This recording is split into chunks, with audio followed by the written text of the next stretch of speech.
హలోనండి. Delivery అయితే అయిపోయిందండి. మీకు చెప్పాను కదా! గవర్నమెంట్ హాస్పిటల్‌లో అడ్మిట్ అయ్యాననేసని. గవర్నమెంట్ హాస్పిటల్‌లో డెలివరీ అయిన వాళ్ళకైతే ఒక ప్లస్ పాయింట్ అండి. ఏంటంటే ఆరోగ్యశ్రీ కార్డ్ మీదైతే వాళ్ళకైతే 4000 అయితే పడుతుందనమాట. ఆరోగ్యశ్రీ కార్డు లేని వాళ్ళకైతే పడదండి. ఆరోగ్యశ్రీ కార్డు ఉన్న వాళ్ళకైతే 4000 పడుతుంది. అలాగే జెరాక్స్ ఆధార్ కార్డ్ జెరాక్స్ ఇస్తే దానికైతే 600 అయితే పడుతుంది. అది సిటీలో వాళ్ళకైతే 600, ఇంకా విలేజ్ వాళ్ళకైతే 1000 రూపీస్ అయితే పడుతుందనమాట.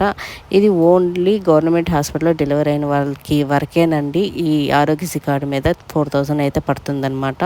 ఇంకా మేము డిశ్చార్జ్ అయితే సంతకాలు అయితే పెట్టేసాము. మేము 108 అయితే వద్దని చెప్పేసాం. ఎందుకంటే మాది కాళహస్తి కాబట్టి పక్కనే మేము ఆటోలో అయితే వెళ్ళిపోతామని అయితే చెప్పేసామన్నమాట.